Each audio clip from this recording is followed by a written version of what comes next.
Hello students, आज हम international marketing को पढ़ेंगे। क्या होता है इंटरनेशनल मार्केटिंग का बेसिक इंट्रोडक्शन पार्ट, इसकी डेफिनेशंस क्या है, स्कोप्स, इसके आगे हम इस तरह से कंटिन्यू करेंगे।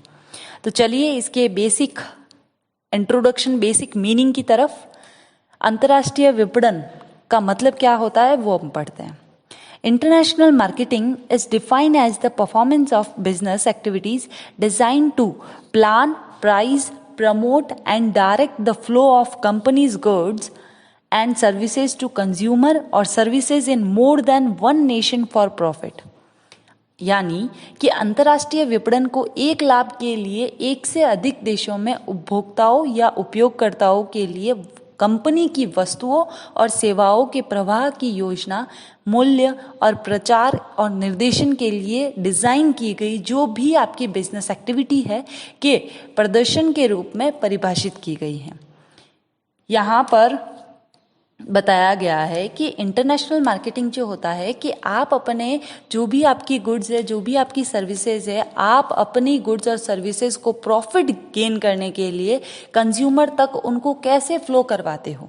कस्टमर पूरे वर्ल्ड वाइड में है, तो आप एक जगह पर बैठकर दूसरी जगह पर या फिर दूसरे किसी कस्टमर या कंज्यूमर तक पहुंचाते कैसे हो, वो हम इंटरनेशनल मार्केटिंग में पढ़ेंगे। The only difference between the definition of domestic marketing and international marketing is that in the latter case, marketing activities take place in more than one country. Simple meaning में हम ये कह सकते हैं कि अंतर्राष्ट्रीय स्तर पर संपन्न की जाने वाली विपणन क्रियाओं को अंतर्राष्ट्रीय विपणन कहा जाता है। इंटरनेशनल मार्केटिंग का सीधा सा मतलब बेसिक यही है कि जो इंटरनेशनल लेवल पर जो भी मार्केटिंग की एक्टिविटीज़ परफॉर्म की जाती है वो सारी आपकी इंटरनेशनल मार्केटिंग के अंदर मानी जाती है। ऐसा विपणन यानी ऐसी मार्केटिंग जो देश की सीमाओं के बाहर, जो कंट्री की जो बाउंड्रीज होती है उनके बाहर एक्टिविटीज़, मार्केटिंग एक्टिविटीज़ की जाती है, तो वो हमारी इंटरनेशनल मार्केटिंग है। इसमें इम्पॉर्टेंट रोल प्ले करता है हमारा सोशल फैक्टर और टेक्निकल फैक्टर। तो इस तरह से हम कह सकते हैं कि इंटरनेशनल मार्केटिंग जो होता है वो एक से ज़्यादा किसी दो या दो से अधिक देशों में अपनी मार्केटिंग, अपने कंज्यूमर, अपने जो भी गुड्स एंड सर्विसेज है उनको बाहर के कंज्यूमर या बाहर के किसी देश के कस्टमर तक फ्लो करवाना, और उस फ्लो करवाने के लिए जो भी हम मार्केटिंग एक्टिविटीज़ करते हैं वो सारी की सारी आपकी इंटरनेशनल मार्केटिंग के अंतर्गत आती है। इंटरनेशनल मार्केटिंग उन सारी बिजनेस एक्टिविटियों का एक कंक्लूजन है, जिससे कंक्लूजन या फिर परफॉर्मेंस बोल सकते हैं, परफॉर्मेंस है जिससे एक से ज़्यादा कंट्री में या फिर एक से ज़्यादा कंट्री के जो भी कस्टमर, जो भी आपकी यूज़र्स हैं, उन तक आप अपनी जो भी गुड्स एंड सर्विसेज है वो कैसे फ़्लो करवाते हो। वो अगर आप फ्लो करवाते हो तो कौन कौन सी एक्टिविटीज़ आप उसमें लेते हो, तो वो जो सारी एक्टिविटीज़ है वो आपकी इंटरनेशनल मार्केटिंग के अंतर्गत आएगी। इसमें इफ़ेक्ट क्या क्या करता है, देखो, अगर इंटरनेशनल मार्केटिंग है यानी कि आपकी कंट्री की जो सोच है, आपकी कंट्री का जो विचार है, आपका जो थॉट है, आपका जो फैशन है वो दूसरी कंट्री से ज़रूरी तो नहीं है मैच करे, यानी कल्चरल डिफरेंस आ सकता है, यानी आपकी लैंग्वेज डिफरेंस आ सकती है। तो इन सारी चीज़ों को परे रखते हुए, इन सारी चीज़ों को ध्यान रखते हुए आपको अपने गुड्स और सर्विसेज को फ्लो करवाना है ताकि आप ज़्यादा से ज़्यादा प्रॉफिट गेन कर सको और ज़्यादा से ज़्यादा आप अपनी गुड्स एंड सर्विसेज के यूजर्स और कंज्यूमर बढ़ा सको। चलिए तो अब हम इसकी डेफिनेशन देख लेते हैं, क्या होती है इसकी डेफिनेशन। सबसे पहले देख लेते हैं according to Gerald Albaum and others, international marketing is the marketing of goods, services and information across international boundaries। Gerald Albaum और अन्य के अनुसार अंतर्राष्ट्रीय विपणन अंतर्राष्ट्रीय सीमाओं के पार वस्तुओं, सेवाओं और सूचनाओं का विपणन है, यानी कि एक कंट्री से दूसरी कंट्री तक आप अपनी गुड्स, सर्विसेज और इंफॉर्मेशन को भेज रहे हो या फ्लो करवा रहे हो। तो इस तरह से गेराल्ड अल्बाम की डेफिनेशन है। एक और देख लेते हैं जॉनसन की। Global marketing refers to marketing activities coordinated and integrated across multiple country market, कि बहुत से मार्केट में आप क्या कर सकते हो, अपनी वस्तुओं को, अपनी सेवाओं को फ्लो करवा सकते हो वहाँ पर ग्लोबल मार्केटिंग में। तो इस प्रकार हम कह सकते हैं कि international marketing is the marketing across the national boundaries. It refers to the strategy, process and implementation of marketing activities in the international area या international market।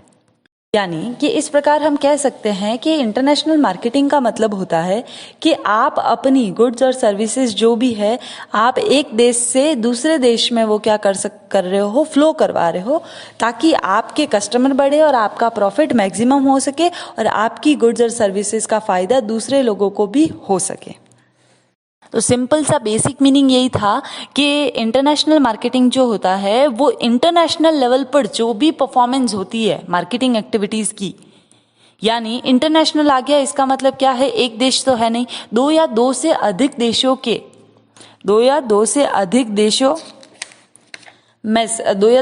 देशों के लेवल पर जो भी आपकी इंटरनेशनल मार्केटिंग की एक्टिविटीज कंप्लीट करवाई जाती है, परफॉर्म करवाई जाती है, तो वो हमारा इंटरनेशनल मार्केटिंग होता है।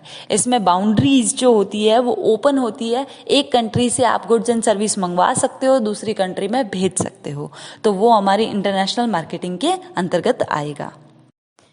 चलिए अब हम इसके नेचर देख लेते हैं।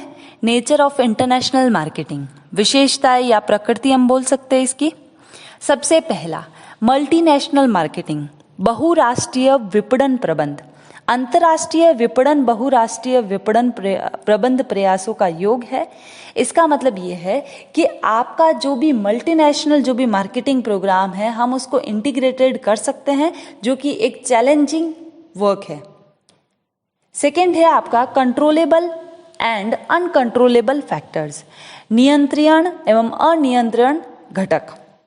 देखो, डोमेस्टिक मार्केट में आप क्या कर सकते हो कि आप अपने एनवायरनमेंट में जो भी अवेलेबल फैक्टर्स होते हैं, कंट्रोलेबल हो या अनकंट्रोलेबल, उनको आप क्या कर सकते हो कि आप उनको वापस से फीडबैक देने का ट्राई करते हो, आप अपना बेस्ट दिखाते हो। तो इंटरनेशनल मार्केटिंग में भी वैसा ही होता है, दोनों फैक्टर्स अवेलेबल होते हैं, कंट्रोलेबल और अनकंट्रोलेबल, दोनों को ही आपको कसकर पकड़ना होता है, जिससे आप अपना प्रॉफिट गेन कर सकते हो। फिर थर्ड है आपका स्पेसिफिक कॉम्पिटेंस, विशिष्ट चातुर्य। इसमें एक ऐसा मैनेजर या फिर एक ऐसा पर्सन चाहिए जो उस कंपनी की, उस फर्म की जो भी रिक्वायरमेंट्स है, वो उन जो भी स्किल्स वो मांगती है कंपनी, वो सारी स्किल्स उस पर्टिकुलर किसी मैनेजर या किसी भी पर्सन में होनी चाहिए, ताकि वो अपनी कंपनी के तरफ सारी एक्टिविटीज को कंप्लीट कर सके या परफॉर्म कर सके। फिर है कंसेप्ट, अवधारणा। मेनली कंसेप्ट 3 पॉइंट पर डिपेंड करती है। कंसेप्ट में 3 पॉइंट है। सबसे पहला है इंटरनेशनल मार्केटिंग, यानी कि बाउंड्रीज को क्रॉस करके जो मार्केटिंग की जाती है। फिर है फॉरेन मार्केटिंग, यानी कि किसी पर्टिकुलर मतलब विदेशों में जो हम विपणन करते हैं वो। एंड थर्ड है मल्टीनेशनल, यानी कि बहुत सारे अलग अलग मार्केट्स में हम क्या करते हैं, अपनी मार्केटिंग करते हैं, और इन सब में कोऑर्डिनेशन बिठाना तीनों में बहुत ज़्यादा इम्पॉर्टेंट है। फिर है प्रोटेक्शनिज्म, संरक्षणवादी प्रकृति, यानी कि प्रत्येक देश में अपने निर्यात को, हर देश ऐसा चाहता है कि हम अपने एक्सपोर्ट को बढ़ाएं और हम अपने इंपोर्ट को कम करें। तो इस गोल को हम ध्यान में रखते हुए हम अपनी योजनाएं, अपनी प्लानिंग और अपना इम्प्लीमेंटेशन इस तरह से करना है ताकि हमारा एक्सपोर्ट बढ़े और इंपोर्ट कम होता जाए। फिर है हमारा इंटेंस कंपटीशन, सघन प्रतियोगिता।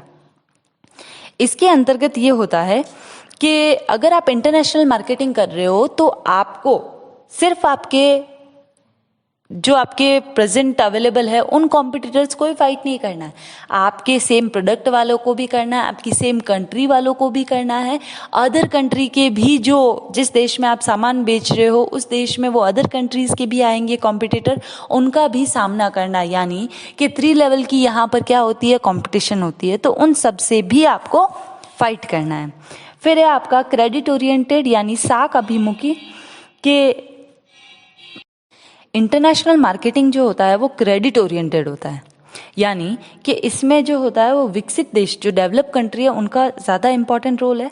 विकासशील जो भी डेवलपिंग कंट्री है वो उनकी परचेजिंग पावर बहुत कम होती है, जिसकी वजह से वो उन्हीं लोगों को प्रेफरेंस देती है अपनी गुड्स खरीदने के लिए जो उनको पेमेंट के लिए लॉन्ग टाइम दे दे और उनकी जो वो इंटरेस्ट रेट है वो कम करे।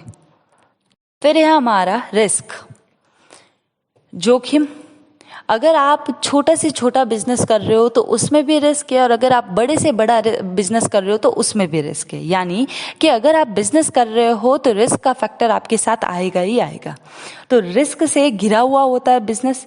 इंटरनेशनल मार्केटिंग भी एक ऐसा ही है कि हर किसी चीज़ को, कॉन्ट्रैक्ट को हो या फिर किसी भी परफॉर्मेंस को हो, एक टाइम लगता है। टाइम लगने के बाद आप जो भी जैसे फैक्टर्स होते हैं, पॉलिटिकल इश्यूज हो जाते हैं, सोशल इश्यूज हो जाते हैं, या फिर कोई भी ऐसा लीगल चेंजेस हो जाए जिसकी वजह से इंटरनेशनल मार्केटिंग अफेक्ट हो जाए, इंटरनेशनल बिजनेस हमारा अफेक्ट हो जाए, तो उन जोखिमों को पहले से ही हमको फोरकास्ट करके, हमको पूर्वानुमान लगाकर, एस्टिमेट करके हमको उनसे बचना चाहिए। फिर है हमारा डोमिनेंस नेचर, प्रभुतापूर्ण प्रकृति, यानी कि पूरी दुनिया का, विश्व का कुल व्यापार के लगभग 75% पर विकसित देश यानी डेवलप कंट्री का दबदबा है। विकसित देश अपनी तकनीकी और गुणवत्ता संबंधित श्रेष्ठता के कारण बेहतर उत्पाद और सेवाएं प्रदान करने में समर्थ हैं। ये राष्ट्रीय शोध एवं विकास, विज्ञापन, प्रचार और इन पर ज़्यादा से ज़्यादा अमाउंट खर्च करते हैं। फिर है हमारा पॉलिटिकल नेचर, राजनीतिक प्रकृति, यानी कि प्राय विकसित देशों में उन विकासशील देशों को अपने यहाँ निर्यात हेतु प्रोत्साहन देते हैं जो उनके राजनीतिक और सामरिक हितों की पूर्ति के लिए उपकरण बनने हेतु तैयार रहते हैं। एंड लास्ट वन है आपका अदर कैरेक्टरिस्टिक्स, यानी कि इसके अलावा भी बहुत सारी कैरेक्टरिस्टिक्स है इंटरनेशनल का मार्केटिंग की, जैसे कि कॉम्प्लेक्सिटी, जैसे मल्टीनेशनल कॉरपोरेशन में एक मतलब जो मेजर जो पार्ट होता है वो उन्हीं का होता है। फिर है कि जिस जगह पर आप नया नया कॉन्सेप्ट क्रिएट कर रहे हो इंटरनेशनल मार्केटिंग का, तो वो ग्लोबल मार्केट प्लेस में हो जाएगा। फिर है आपका ग्लोबल माइंडसेट, ग्लोबल प्रेजेंस, आपकी सप्लाई चेन, आपकी क्वांटिटी, आपकी नेचर, हर किसी चीज़ों का एक, और फिर है आपका ग्लोबल सोर्सिंग भी एक मार्केटिंग का हिस्सा है। तो इस तरह से हम इसको, नेचर को डिफाइन कर सकते हैं। आइए अब हम आगे देख लेते हैं कि अब तक हमने पढ़ा कि इंटरनेशनल मार्केटिंग क्या होता है। बहुत इजी सा था। इंटरनेशनल मार्केटिंग का मतलब यही था कि हम अपनी जो गुड्स एंड सर्विसेज है उनको किसी कंट्री की बाउंड्रीज के बाहर भेजना, बाहर की तरफ फ्लो करवाना, ताकि ज़्यादा से ज़्यादा कस्टमर बन सके। तो वो हमारा इंटरनेशनल, यानी इंटरनेशनल लेवल पर जो भी एक्टिविटीज़ मार्केटिंग की परफॉर्म करवाई जाती है वो सारी इंटरनेशनल मार्केटिंग के अंतर्गत आती है। तो आइए अब हम देख लेते हैं इसके स्कोप्स क्या क्या होते हैं। तो स्कोप को हमने देखिए यहाँ पर एक डायग्राम की तरफ मैंने समझाया है। स्कोप को हमने 3 पार्ट में डिवाइड किया है। सबसे पहला है इम्पोर्ट ट्रेड, सेकेंड है री एक्सपोर्ट ट्रेड, थर्ड है एक्सपोर्ट ट्रेड, यानी कि आयात व्यापार, पुनर्निर्यात व्यापार और निर्यात व्यापार। चलिए आयात व्यापार पढ़ते हैं। क्या होता है आयात?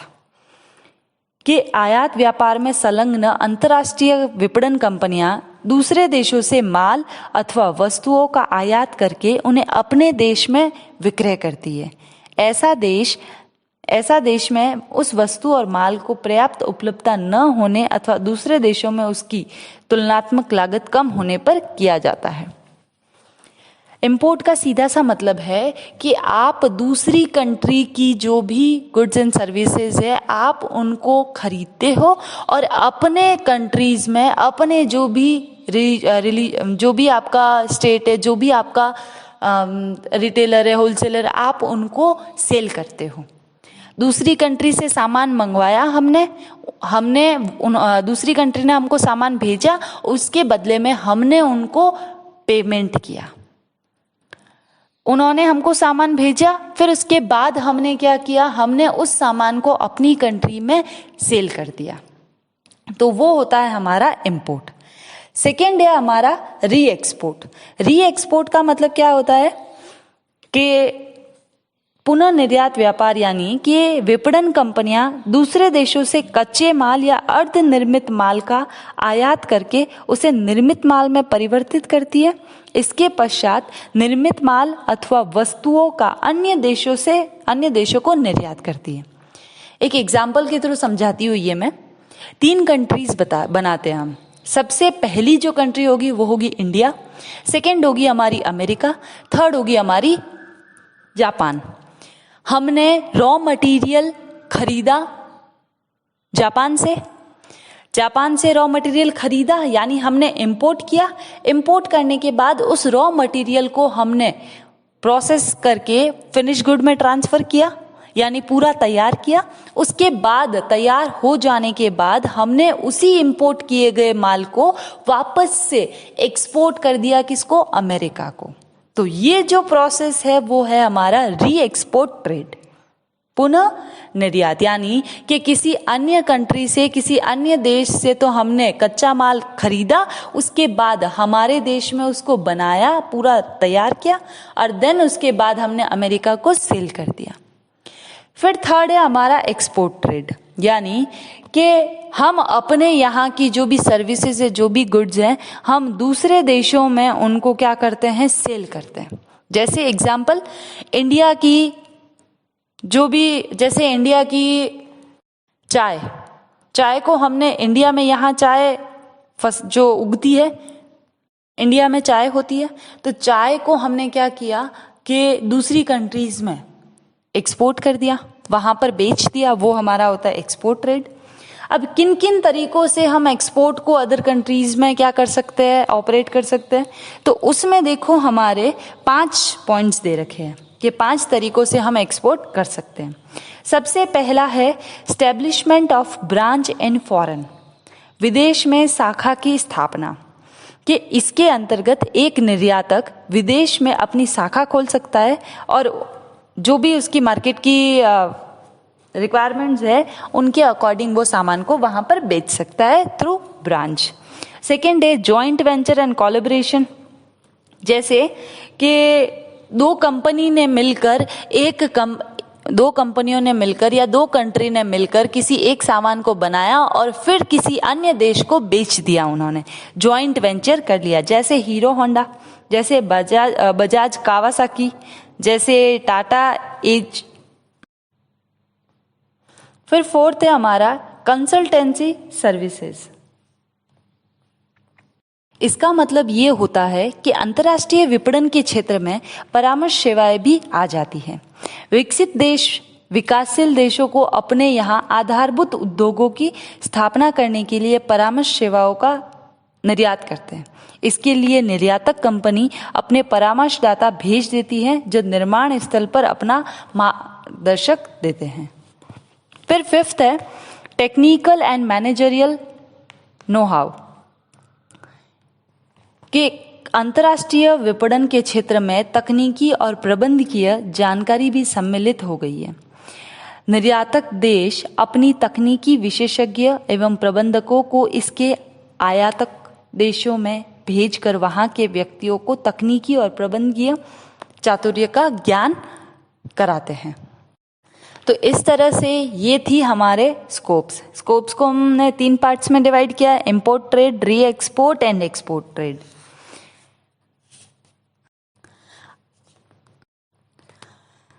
आइए अब हम डोमेस्टिक मार्केटिंग और इंटरनेशनल मार्केटिंग में डिफरेंस देख लेते हैं कि कैसे डोमेस्टिक मार्केट इंटरनेशनल मार्केटिंग से अलग है।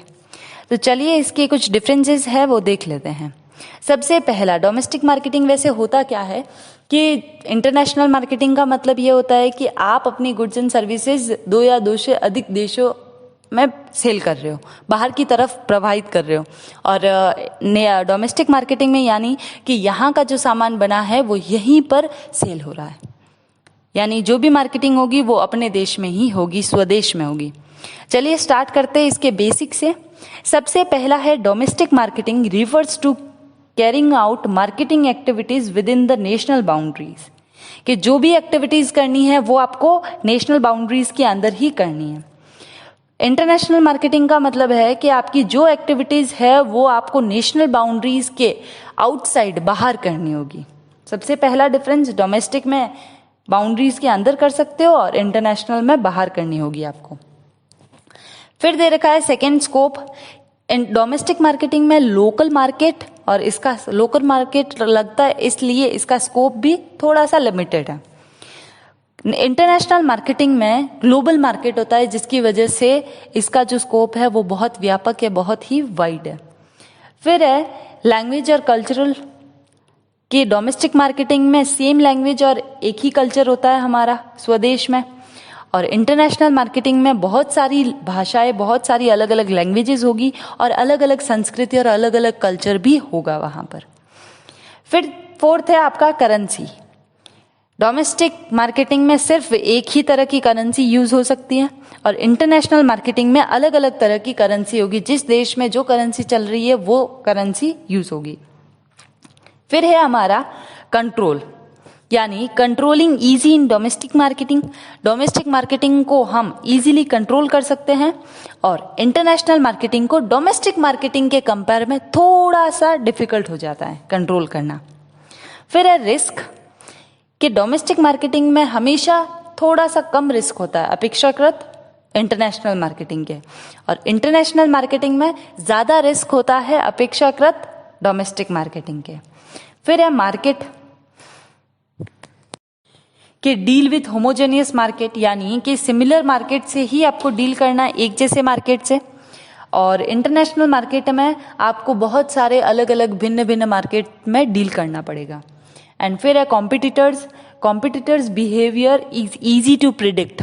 हमको कॉम्पिटिटर का बिहेवियर देखना, बिहेवियर से समझ आना वो बहुत इजी हो जाता है डोमेस्टिक मार्केट में, पर इंटरनेशनल मार्केटिंग में हमको फूक फूक कर कदम रखना है, क्योंकि वहाँ पर जो कॉम्पिटिटर्स है उनकी सोच, उनका तरीका, हर चीज़ अलग होगी, तो प्रिडिक्ट करने में थोड़ा सा डिफिकल्टी होगी। तो इस तरह से हम इन दोनों को डिफ्रेंशिएट कर सकते हैं। आज की हम क्लास यहीं ख़त्म करते हैं। वैसे आज हमने इंट्रोडक्शन पार्ट स्टार्ट किया है। चलिए आज की क्लास हम यहीं ख़त्म करते हैं। Thank you.